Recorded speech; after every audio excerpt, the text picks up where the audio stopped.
On today's show, we'll be discovering my traditional practice on shadow puppetry and to explore how contemporary practitioners has changed this art form. Later on in the show, I'll be joined with a group of students from different cultural backgrounds to discuss whether or not traditional cultural practice should be kept in today's society. Kevin Moore will be closing the show with the current news and weather report. So stay tuned.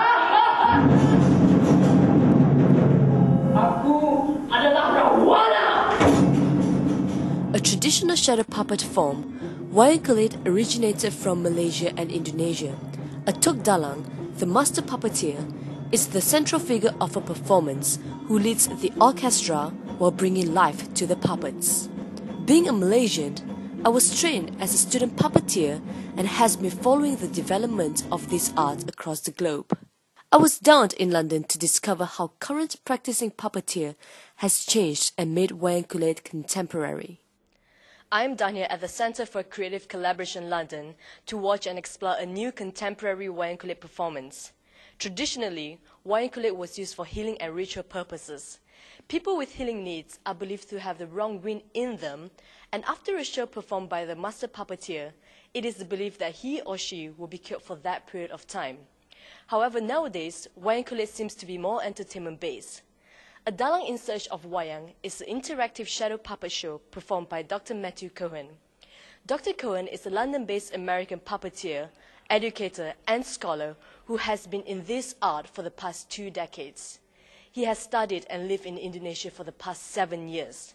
Now on stage, Dr. Cohen is transformed and known as Kanda Buwana, which means he who tells stories of the world. In this particular show, Dr. Cohen will be performing solo without any orchestral accompaniment or a screen that separates the puppets and puppeteer from the audience. Being a student Dalang myself, I'm very interested to see how this works.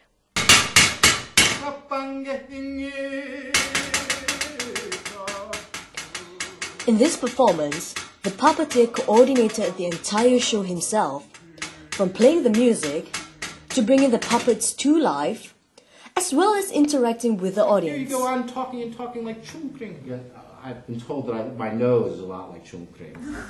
Hi, Kanda Buwana. For you to answer.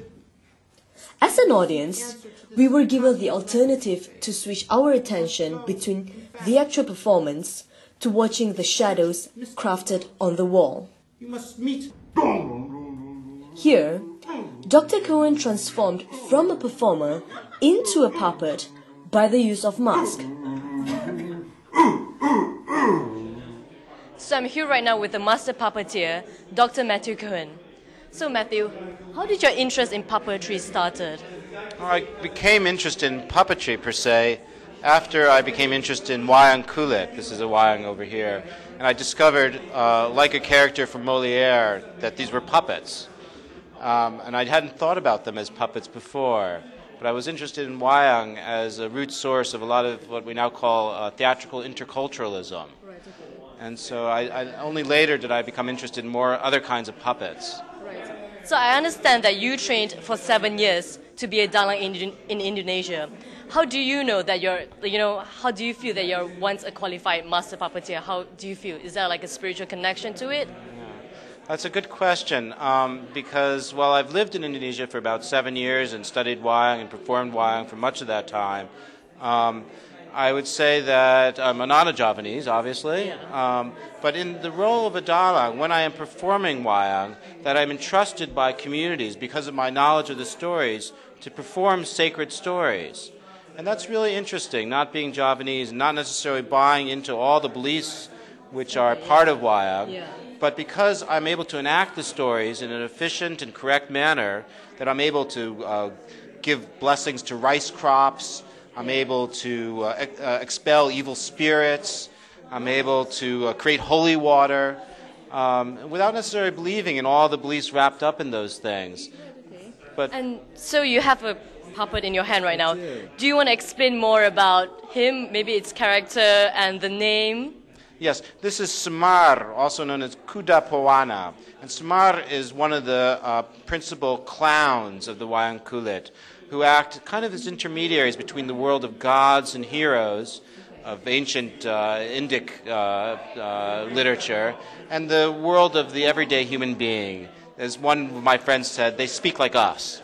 So do you have like a spiritual connection to each of the puppets before you perform? Is there like a ritual that you go through before your performance? No, I don't perform any special rituals before I perform.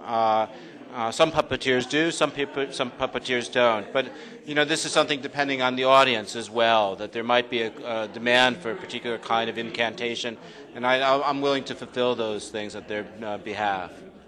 So basically, a Dalang in Search of Wayang, it's definitely a very different sort of shadow puppets because you don't have any orchestra or a screen to separate you from the audience. So how is that different? I mean, for you as a performer, as a Dalang, is it tougher or is it, what do you feel? Do you feel comfortable with it at all? Yeah, you know, this is interesting that one of my friends who's a Dalang who lives in California said that doing this kind of performance is like being a fish out of water. Because you're literally out of your own element, that the music and all the theatrical apparatus is the Dalang's world, the world they inhabit.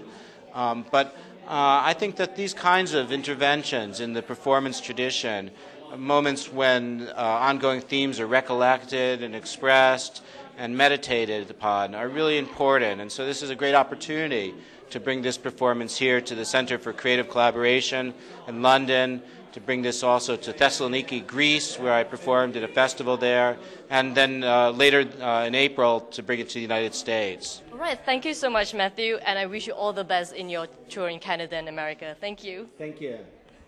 I was interested to find out what makes shadow puppets much more fascinating compared to the normal form of theatre.